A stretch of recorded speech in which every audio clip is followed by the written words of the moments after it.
Ibu saudara sekalian yang terkasih dalam Yesus Kristus, selamat memperingati Hari Kemerdekaan Republik Indonesia yang pada saat ini kita rayakan di tengah-tengah suasana yang berbeda dibandingkan dengan tahun-tahun yang sebelumnya. Oleh karena itu pada saat ini saya ingin membahas mengenai new normal yang harus kita jalani sebagai bangsa Indonesia dan tentunya sebagai orang Kristen, dan kenapa kita harus melaksanakannya.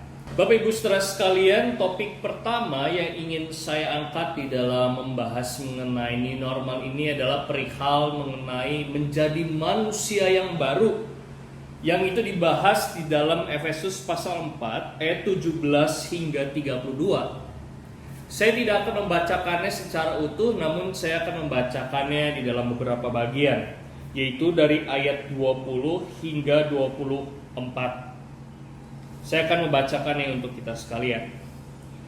Tetapi kamu bukan demikian, kamu telah belajar mengenal Kristus, karena kamu telah mendengar tentang Dia dan menerima pengajaran di dalam Dia menurut kebenaran yang nyata dalam Yesus, yaitu bahwa kamu berhubung dengan kehidupan kamu yang dahulu harus menanggalkan manusia lama yang menemui kebinasaannya oleh nafsunya yang menyesatkan, supaya kamu dibaharui di dalam roh dan pikiranmu dan mengenakan manusia baru yang telah diciptakan menurut kehendak Allah di dalam kebenaran dan kekudusan yang sesungguhnya. Paulus secara sangat tegas membahas bahwa sebagai orang Kristen kita harus meninggalkan manusia yang lama untuk menjadi manusia yang baru. Artinya ada perubahan di dalam seluruh pola pikir, perilaku kita, dan bukan hanya sekedar identitas belaka. Menjadi manusia yang baru bukan cuma sekedar dari belum dibaptis menjadi sudah dibaptis. Menjadi manusia yang baru bukan berarti cuma sekedar dari belum di CD menjadi sudah di CD. Menjadi manusia baru artinya melakukan sebuah perubahan yang radikal. Di dalam bahasa Yunani, perubahan kata pertobatan itu digunakan kata metanoia, yang artinya berputar balik, berputar arah. Yang tadinya menuju ke depan sekarang menuju ke belakang, berputar arah. Dan itu juga yang harus dilakukan kita sebagai orang Kristen.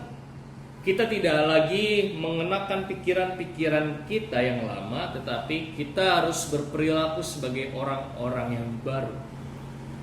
Apa maknanya membahas tentang manusia yang baru ini di dalam era new normal, atau istilah bahasa Indonesianya normal yang baru, kondisi umum yang baru?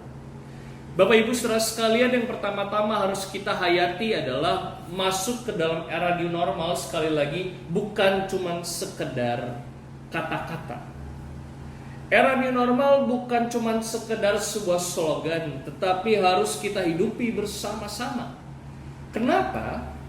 Karena hidup baru secara normal berarti kita harus meninggalkan perbuatan, meninggalkan pikiran-pikiran kita yang lama, yang selama ini kita pakai sebagai dasar kita di dalam menilai atau melakukan sesuatu. Misalnya saja, bagaimana kita diminta menggunakan masker atau face shield di dalam era new normal ini, terutama kalau kita secara khusus berada bersama di dalam sebuah tempat dengan orang-orang yang asing dari kita. Dan kadang-kadang permasalahan kenapa kita tidak bisa melakukan new normal yang baru adalah kita tidak bisa meninggalkan nilai-nilai yang kita yang lama. Misalnya saja tentang estetika. Saya berikan contoh.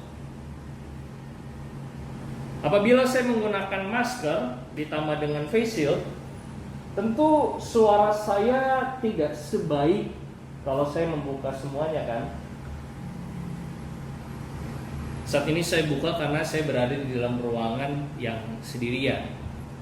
Tetapi Bapak Ibu saudara sekalian, kalau misalnya di dalam peribadahan sebagai singer, misalnya sebagai ketika kita nanti umat berkumpul bersama-sama di dalam ibadah onsite, tentu ada kompromi, ada tantangan yang harus kita hadapi.